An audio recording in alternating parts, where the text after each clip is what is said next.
Due to actions done in the past, the mind and consciousness depart from their abodes. Gods, humans, and 3 lower migrators are born in existence according to deeds done. At death, when phlegm, wind, and bile have been exhausted, the body is filled with urine and foul matter. Not pleasant, it becomes a heap of worms, discarded like wood at the charnel ground. Behold these things, O goddess. Here, beings, persons, and likewise phenomena are empty. Due to ignorance, they arise. These great elements have no great origination. Originating from the unoriginated, they lack origination. Since that which originates does not originate, I have called them the great elements. They do not exist and do not ever exist. Due to ignorance, they come into being. Ignorance itself does not exist. Thus, I have called it ignorance. Action, consciousness, name, and form. The 6 sources, contact, feeling, craving, grasping, and existence too. Birth, aging, death, sorrows, and afflictions. These comprise the 12 links of dependent origination. The inconceivable sufferings of cyclic existence as they operate in the wheel of life have originated from the unoriginated. Thus, they are without origination, free from discursive, conceptual thought. Cut the view of self-existence. Sever the net of afflictions. Brandish the sword of knowledge. Behold the abode of aggregates as empty. In this way, enlightenment shall be reached. We'll pause it right there for the Sutra of Golden Light, Chapter 6 on emptiness, picking up really close where we left off last week, or overlapping just a tiny bit so that it makes a little bit more sense. This is Darren Littlejohn. Welcome to the 12-Step Buddhist Podcast, episode 103. Do we pray as Buddhists? How Buddhists pray? Duality as a means to non-duality? How to pray as a Buddhist in recovery. These are the kind of topic themes that I want to talk about today. It is the most common question that I've ever received from anyone anywhere, and when they start asking about Dharma and recovery, because the recovery piece is about a higher power, people are looking for something that doesn't sit the same with them as the idea of a higher power.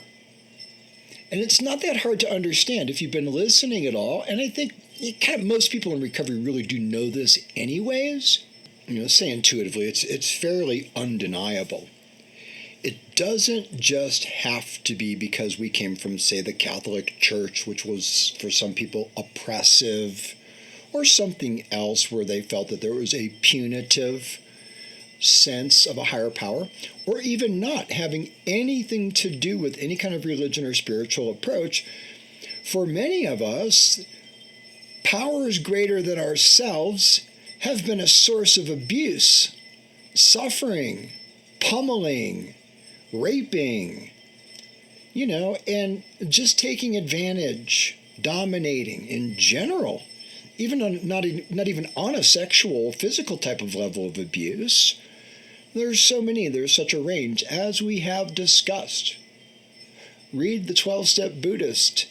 Now, grab it at Barnes & Noble. Go in and ask for it at any bookstore. Check out Compassionate Recovery, where I talk about this topic of ACEs, adverse childhood experiences, and how this whole brain formation and lack of formation and, say, underdevelopment, maladaptation, and so forth. I guess those are kind of negative. Maladaptive sounds negative, but we're not developing the way things would normally go when we're kicked in the head. That's just basic. Okay. So the idea of a power greater than myself kind of brings terror. Any power greater than myself has been the power who, say, was on top of me and wouldn't get off, or punch me in the face and knock me to the ground, or grab me by the hair and smack me in the mouth in front of a room full of people. It's a power. So in the body, if you understand it, if you've been listening, if you've been reading, and if not, just listen and read. Someone asked me where to start. Just plug in whatever interests you. You'll find where to go. I mean, this isn't my Dharma. I have practiced Dharma, and I pass on to you how I integrate and work with that as an addict in recovery. It'll be 26 years, but let's continue back with this notion of the higher power and what happens in the body automatically. I don't know if you've been traumatized or not. I'm finding that on the podcast website, which is podcast.compassionaterecovery.us, because it's not about me, it's about us. And there's a little survey on there, a couple of them, and you can take your A-score tests and this and that.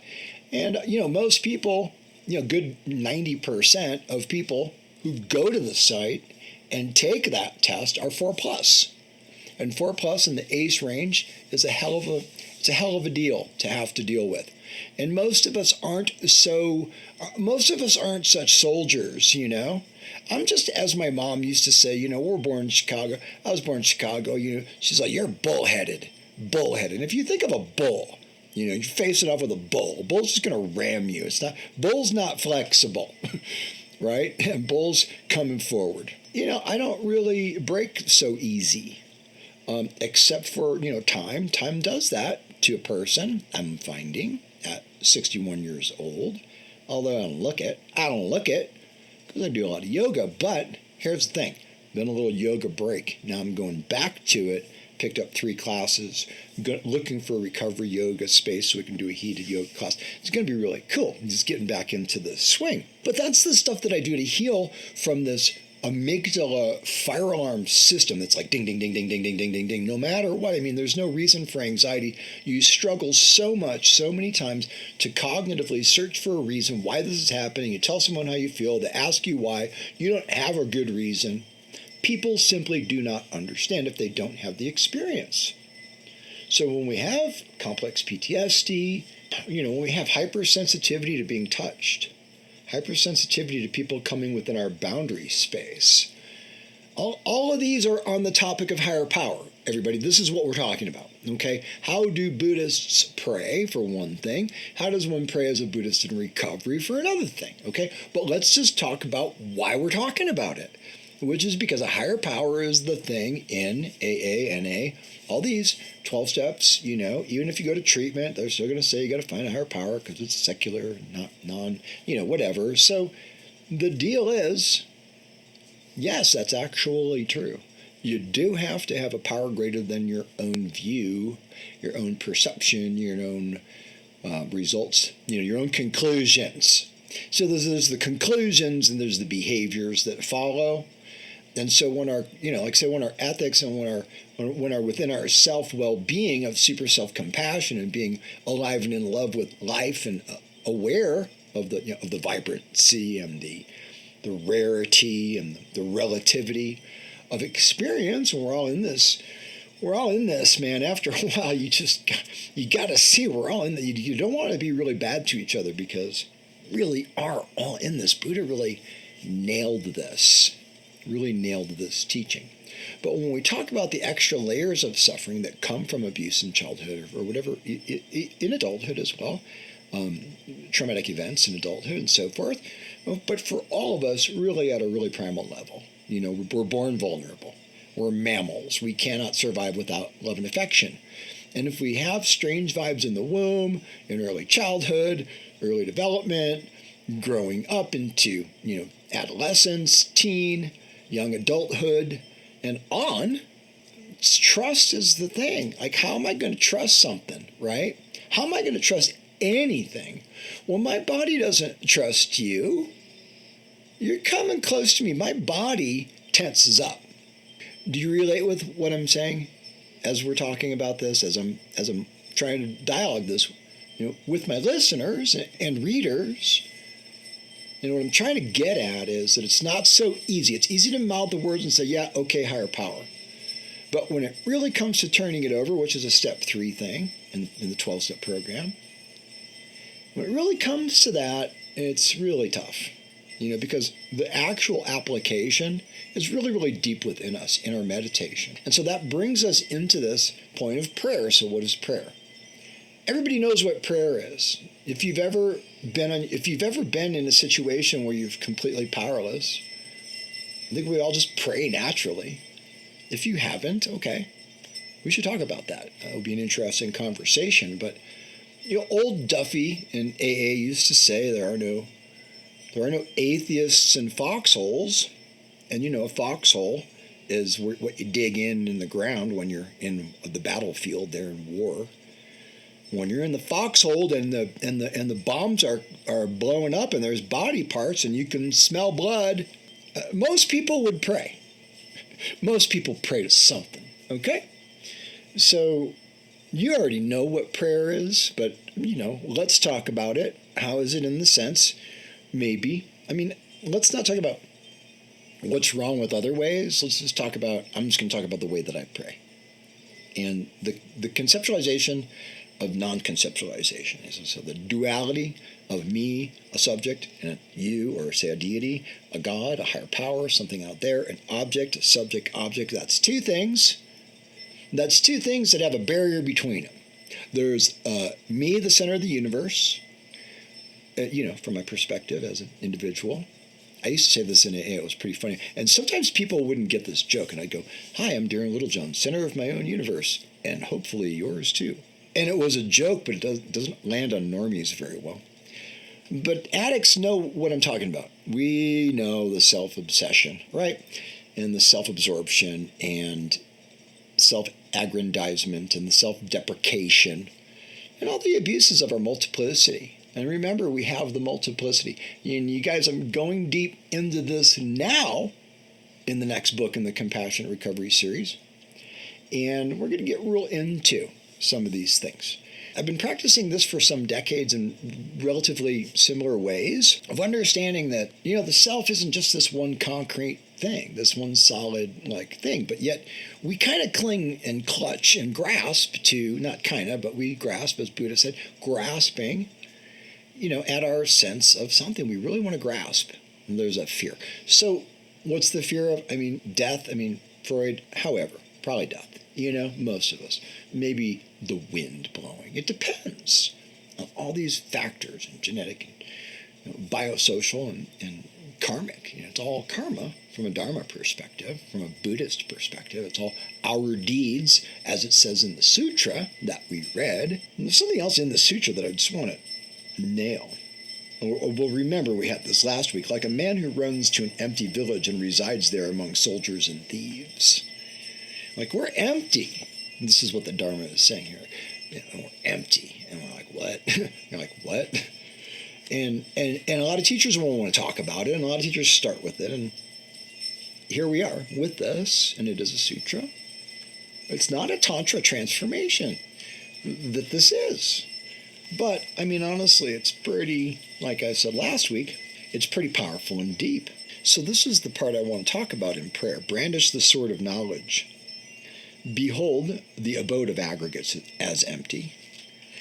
Okay, the abode is your consciousness. All right, so I want you to pause for a minute, or get back to this later. Have an inhale.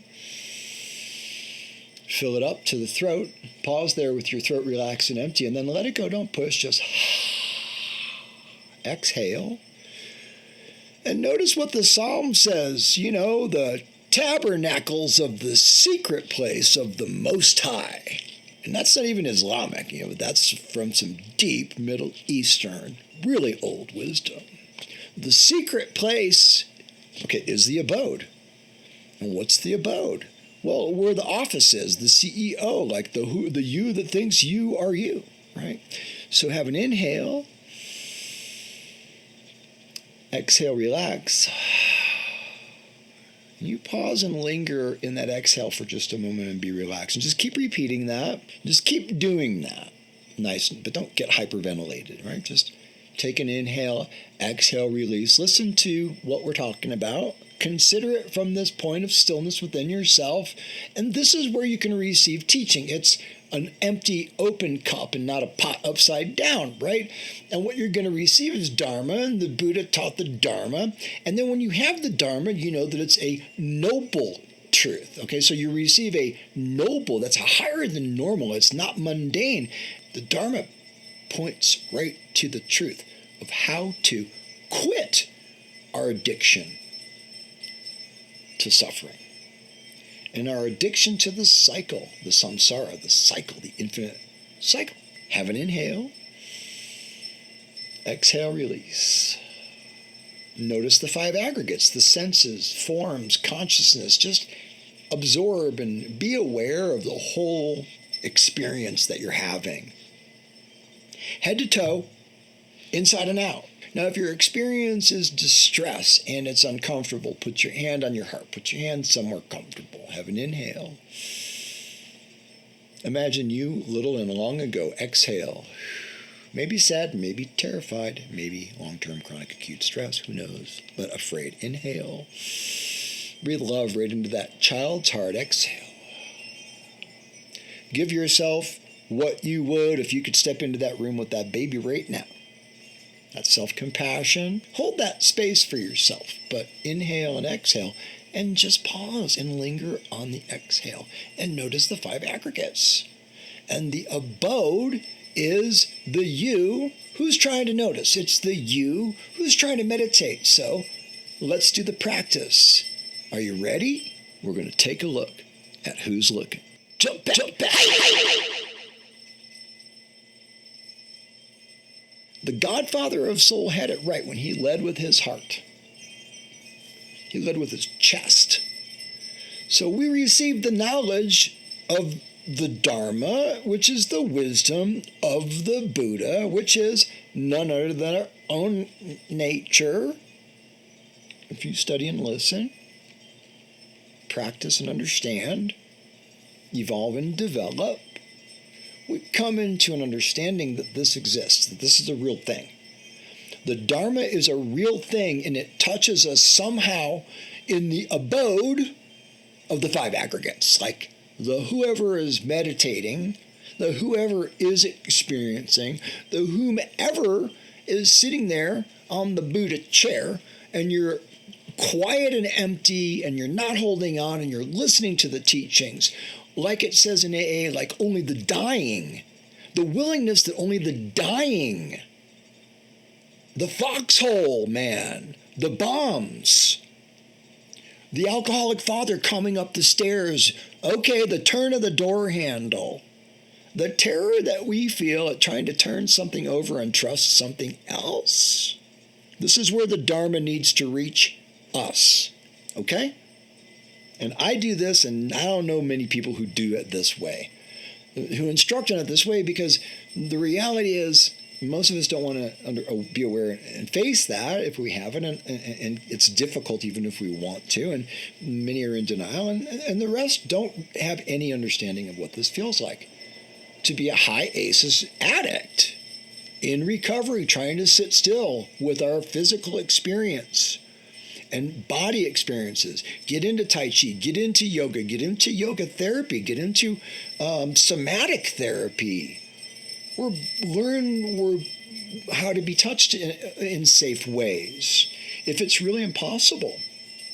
And it can be for many of us who are extremely, everybody's read The Body Keeps the Score, the stories of the people who've never been told I love you. So just listen to yourself, all right?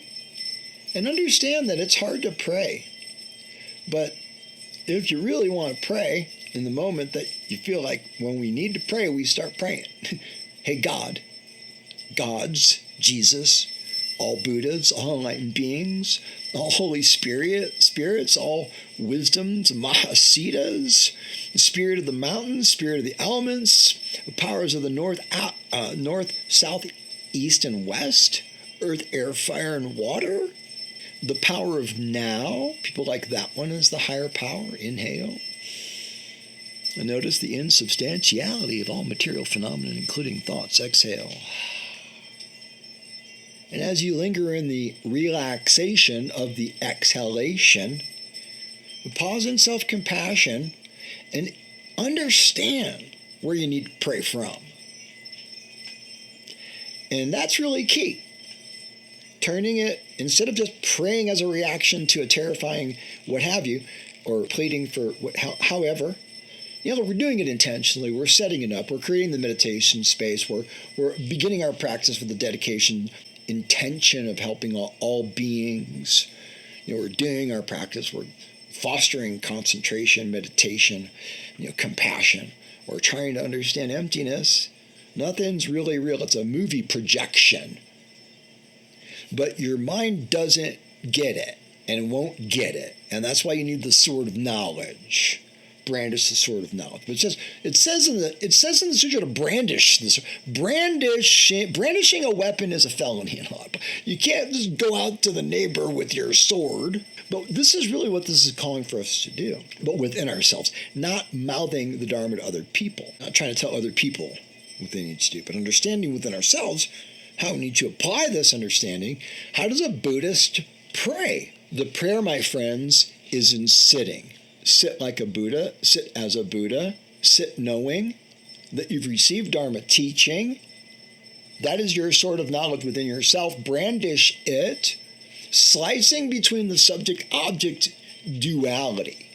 Slicing our attachment. The sword of knowledge, the wisdom that we gain from taking teachings, doing practice, and applying ourselves in a legit, consistent, qualified way for time, working on our shit for time. This is what it gets to. When you get older, you start to understand, hey, you know what? The end is nigh. It's a lot closer than it was before. If you recall, when you were little, you couldn't imagine. And now, when you're older, holy shit. How did those years pass so fast? And now I realize, boy, the 70s was a long time ago. So time will tell, my friends. Time gives us the understanding, but we do kind of have to be open to the wisdom and not bullheaded, right? So be still and strong as a bull, brandish the sword of knowledge.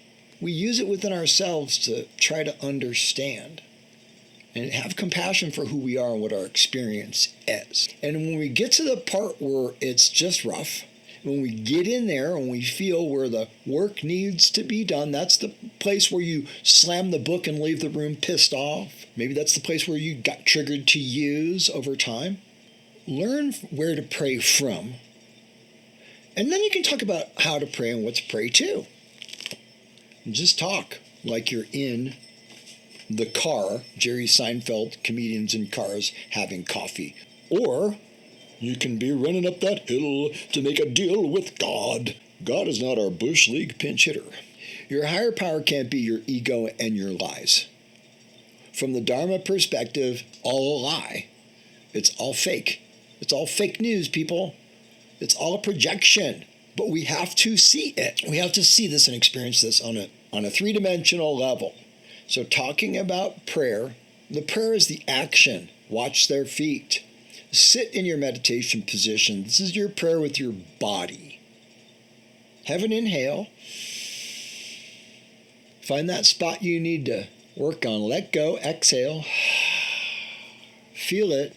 Be compassionate to it. Be open to the experience in the heart center, in the place where you hurt most. This is prayer with our energy. This is prayer with our voice, according to the teaching. Inhale, exhale, and release. Lingering there. Of course, you can keep breathing. Don't wait for me. Keep breathing, but learn this practice. I've been teaching it for a very long time. In my yoga classes, retreats, everything. It's the thing that I do. It's one of the things. It's one of many. But when we inhale and exhale and we sit in our meditation seat, you want to know how to pray with your mind? Let your thoughts go. Practice seeing your thoughts come. Watching them go. Not getting hooked into the sticky, sappy, sweet. We really want that thought. We really want to develop something. As my old Zen teacher Joko Beck would say, we build this superstructure on top of what? An empty house, people. The abode is empty. This is what the Dharma is trying to get to. You want to pray as a Buddhist? You can also just say, Dear God, please help me. I'm with you on that one. We'll talk more about this next week, y'all. Get the books. Go to the website. Drop a donation. We'll see you soon. Until then, peace out and namaste.